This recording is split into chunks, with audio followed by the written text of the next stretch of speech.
Për vite me radhë, Aruba ishte vetëm një emër që qarkullonte në qarqet investigative.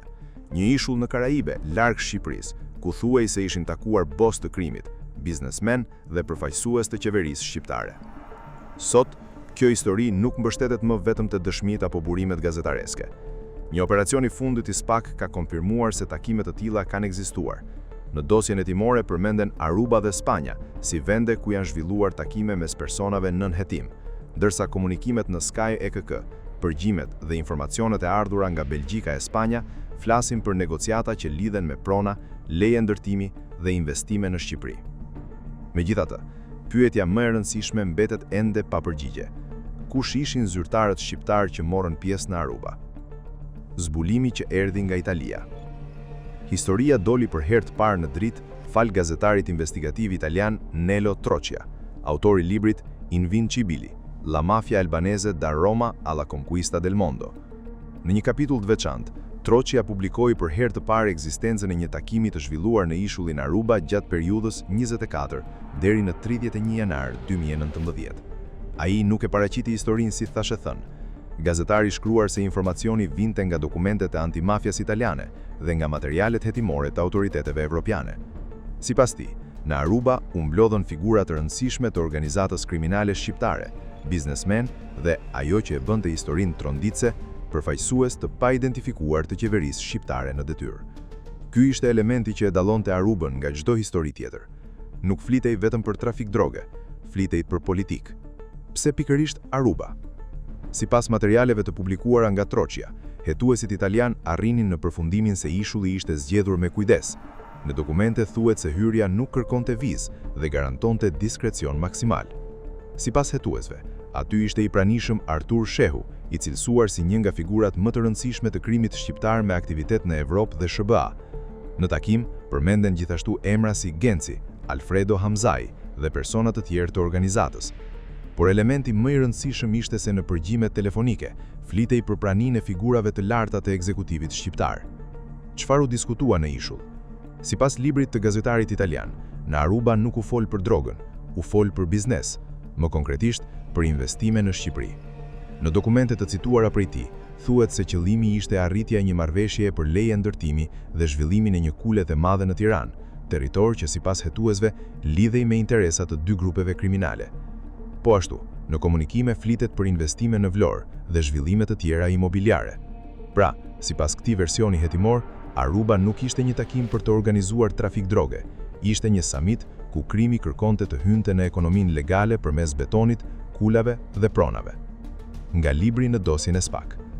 Për shumë kohë, historia mbeti vetëm në librin e Trocchias, por disa vjazh më parë, ndodhi zhvillimi që ndryshoi gjithçka. SPAK zhvilloi një operacion të madh kundër një grupi kriminal dhe në dosjen hetimore u shfaqën sërish Aruba dhe Spanja. Sipas hetuesve shqiptar, komunikimet në Sky EKK, përgjimet dhe informacionet e ardhura nga Belgjika dhe Spanja flasin për negociata që lidhen me prona, leje ndërtimi dhe investime në Shqipëri. Në qendër të kësaj skeme rezulton Artur Shehu.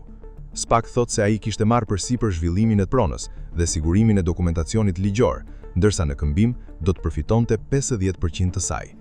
Më pas, nisën kontratat e dhurimit, transferimet e vazhdueshme të sipërfaqeve të tokës dhe veprimet që hetuesit dyshojnë se janë përdorur për të fshehur pronësinë reale. Në vitin 2022, trulli u shpronsua nga shteti për projektin Shkolla e biçikletave, kundrejt një vlere rreth 353 milion lekësh. Sipas SPAK, takimet në Aruba lidhen pikërisht me këtë skemë zhvillimi dhe me përpjekjet për sigurimin e lejeve të ndërtimit. Misteri i madh, kush përfaqësonte qeverinë? Edhe pse SPAK konfirmon ekzistencën e takimeve, një element mbetet i pasbardhur. Në dosjen shqiptare nuk bëhen publik emrat e zyrtarëve të shtetit. Megjithatë, gazetari Artan Hoxha ka deklaruar publikisht se sipas informacioneve që ai disponon nga autoritetet belgjike, në Aruba përmenden dy persona. Njëri sipas tij ishte deputet në atë kohë. Tjetri përshkruhet si një person shumë i afërt me kryeministrin Edi Rama dhe përfaqësues i ekzekutivit, i cili mund të ndihmonte në procedurat që lidhen me investimet. Nga ana tjetër, sipas raportimeve publikuara nga pamfleti, personi që dyshohet se përmendet në këto materiale është Angel Agaci, në atë kohë sekretari i përgjithshëm i kryeministrisë. Ky pretendim nuk konfirmohet në dosjen e SPAK dhe emri i tij nuk publikohet në materialet hetimore. Dosja zbulon edhe një episod tjetër. hetimi nuk ndalet vetëm te pronat. Në komunikimet Sky EKK, del një episod që ngre dyshime për përdorimin e automjeteve diplomatike në transportimin e drogës dhe parave. Në një bisedë të vitit 2020, njëri nga personat nën hetim shkruan: "Të hënën vjen ai me CD." Sipas analizës së SPAK, referenca për CD krijon dyshime se bëi fjalë për një person që lëvizte me targa diplomatike. Në komunikime të tjera, përmendet edhe fakti se shoferi CD nuk mund të lëvizte dhe ishte me delegacion. Për hetuesit, këto komunikime përbëjnë indicje për përdorimin e statusit diplomatik në transportimin ndërkombëtar të lëndëve narkotike ose parave. Aruba, simboli një epoke. Historia e Arubës nuk është më historia e një takimi në një ishull tropikal.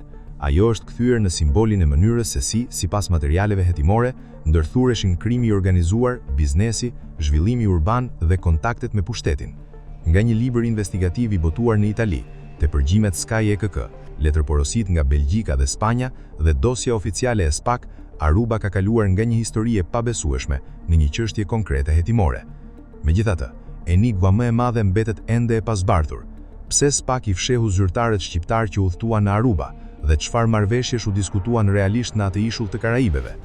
Përgjigjja e kësaj pyetje mund të jetë çelësi për të kuptuar një nga episodet më të errta të lidhjes së dyshuar mes krimit të organizuar, biznesit dhe politikës në Shqipëri.